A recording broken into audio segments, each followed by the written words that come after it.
नमस्कार। जब हम संपत्ति या दौलत के बारे में सोचते हैं तो अक्सर ख्याल सीधे पैसों पर ही जाता है ना? मतलब बैंक बैलेंस, निवेश, कमाई। लेकिन क्या क्या यही पूरी कहानी है? आज हम साहेब ब्लूम के कुछ विचारों पर आधारित स्रोतों की थोड़ी गहराई में उतर रहे हैं।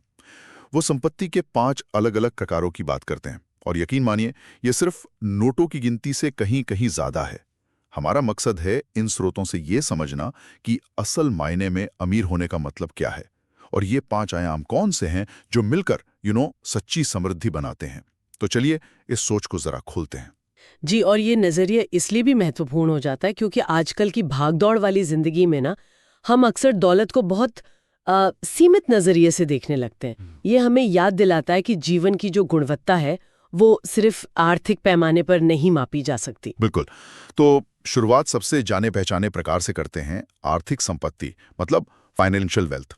पैसा, आय, निवेश, ये तो खैर साफ है। हाँ, ये मतलब एक तरह से नींव का पत्थर जरूर है, लेकिन जैसा स्रोत भी इशारा करता है, पैसा बहुत कुछ खरीद सकता है पर सब कुछ नहीं। इसकी अपनी सीमाएं हैं और ये अकेले सच्ची संतुष्टि या खुशी की गारंटी नहीं देता। ये बस एक साधन है, मंजिल नहीं। सही कहा, ये एक साधन है। अच्छा, अब आते हैं दूसरे प्रकार पर, सामाजिक संपत्ति, सोशल वेल्थ। हमारे रिश्ते, हमारा नेटवर्क, समाज में हमारी साख, इसमें एक अलग ही ताकत छिपी है ना? निश्चित रूप से स्रोत इस बात पर जोर देता है कि ये सिर्फ मुश्किल वक्त में काम आने वाला सहारा ही नहीं है, बल्कि ये अवसरों का दरवाजा भी खोलता है।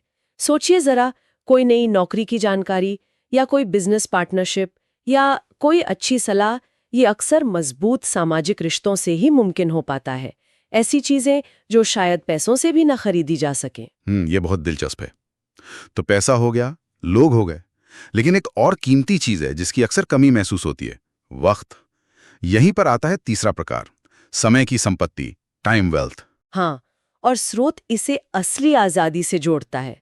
अगर आपके पास दुनिया भर का पैसा है लेकिन अपनी मर्जी से 1 घंटा बिताने का समय नहीं, तो क्या आप वाकई अमीर हैं?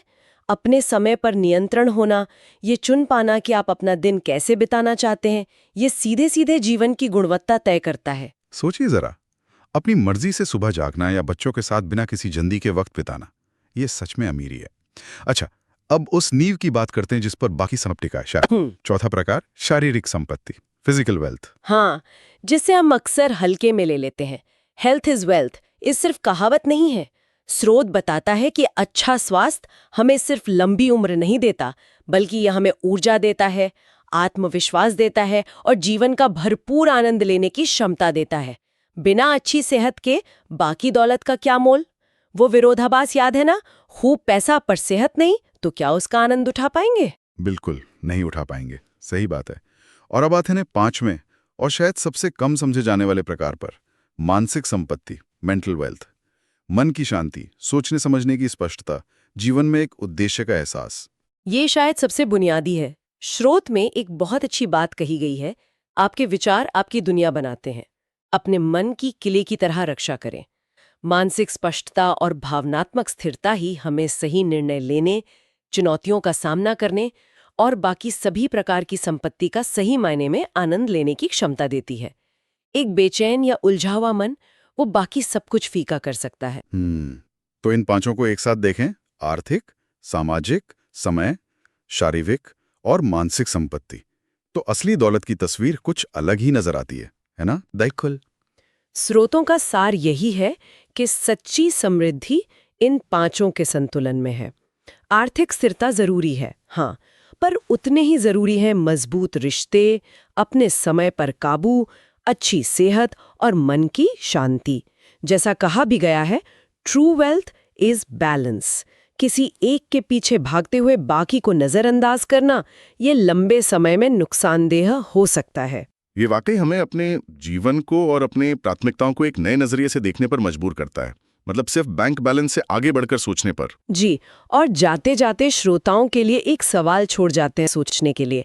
क्या हम अनजाने में इन 5 में से किसी एक संपत्ति पर इतना ज्यादा ध्यान दे रहे हैं कि बाकी का संतुलन बिगड़ रहा है? और आज के दौर में आपको अपने जीवन में इनमें से कौन सी संपत्ति सबसे ज्यादा या शायद सबसे कम महसूस होती है, और आपको क्या लगता है ऐसा क्यों